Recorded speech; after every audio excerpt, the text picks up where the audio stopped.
Hi ವೀಕ್ಷಕರೇ, ಮತ್ತೊಮ್ಮೆ ಸ್ವಾಗತ ಮೋಟೋಗುರು ವ್ಲಾಗ್ಸ್ಗೆ. ಈ ವಿಡಿಯೋಲಿ ನಿಮಗೆ ಓಲಾ ಎಲೆಕ್ಟ್ರಿಕ್ ಸ್ಕೂಟರ್ ಬಗ್ಗೆ ಮಾಹಿತಿ ಕೊಡ್ತೀನಿ. ಮತ್ತು ಇಲ್ಲಿ ಆನ್ ರೋಡ್ ಕೂಡ ಟೆಸ್ಟಿಂಗ್ ಮಾಡ್ತಾ ಇದ್ದಾರೆ. ಸೊ ಇದು ಕಿಲೋಮೀಟರ್ಸು ಬಂದರೆ ಒಂದು ಸಿಂಗಲ್ ಚಾರ್ಜ್ಗೆ ನಿಮಗೆ 180 ಕಿಲೋಮೀಟರ್ಸು ನಿಮಗೆ ರೇಂಜ್ ಕೊಡುತ್ತೆ.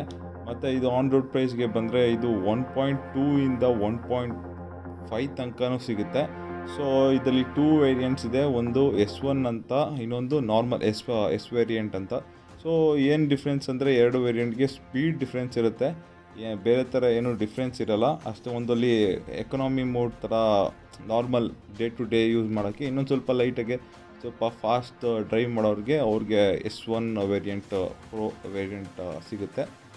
ಸೊ ಚಾರ್ಜಿಂಗ್ ಟೈಮು ಅಷ್ಟೇ ಬೇರೆ ಸ್ಕೂಟರ್ಸ್ಗೆ, ಎಲೆಕ್ಟ್ರಿಕ್ ಸ್ಕೂಟರ್ಸ್ ಕಂಪೇರ್ ಮಾಡಿಕೊಂಡ್ರೆ ಚಾರ್ಜಿಂಗ್ ಟೈಮ್ 18 ಮಿನಿಟ್ಸ್ಗೆ ನಿಮಗೆ 75 ಕಿಲೋಮೀಟರ್ಸು ರೇಂಜ್ ಕೊಡುತ್ತೆ ನಿಮಗೆ. ಸೊ ಇದರಲ್ಲಿ ಎಷ್ಟೊಂದು ಸ್ಮಾರ್ಟ್ ಫೀಚರ್ಸ್ ಕೂಡ ಇದೆ. ಕೀಲೆಸ್ ಎಂಟ್ರಿ ಇರ್ಬೋದು, ಒಂದು ಟ್ರ್ಯಾಕಿಂಗ್ ಇರ್ಬೋದು, GPS ಟ್ರ್ಯಾಕಿಂಗ್ ಇರ್ಬೋದು, ಎಲ್ಲ ಥರ ಫೀಚರ್ಸು ಸಿಗುತ್ತೆ ಇದರಲ್ಲಿ. ಸೊ ಪೆಟ್ರೋಲ್ ಪ್ರೈಸ್ ಜಾಸ್ತಿ ಆಗ್ತಿರೋದ್ರಿಂದ ಎಲ್ಲರೂ ಸ್ವಿಚ್ ಆನ್ ಮಾಡ್ತಾರೆ ಫ್ಯೂಚರಲ್ಲಿ. ಸೊ ಫ್ಯೂಚರಲ್ಲಿ ಒಳ್ಳೆ ಬೆಸ್ಟ್ ಬೈ ಗಾಡಿ ಇದು. ಈ ವಿಡಿಯೋ ಇಷ್ಟ ಆದಲ್ಲಿ ಲೈಕ್ ಮಾಡಿ, ಶೇರ್ ಮಾಡಿ ಮತ್ತು ಸಬ್ಸ್ಕ್ರೈಬ್ ಮಾಡಿ ನಿಮ್ಮ ಯೂಟ್ಯೂಬ್ ಚಾನಲ್ಗೆ. ಮತ್ತು ಈ ಕಾಣಿಸಿರೋ ವಿಡಿಯೋ ಕೂಡ ನೋಡಿ ಎಂಜಾಯ್ ಮಾಡಿ. ಧನ್ಯವಾದಗಳು.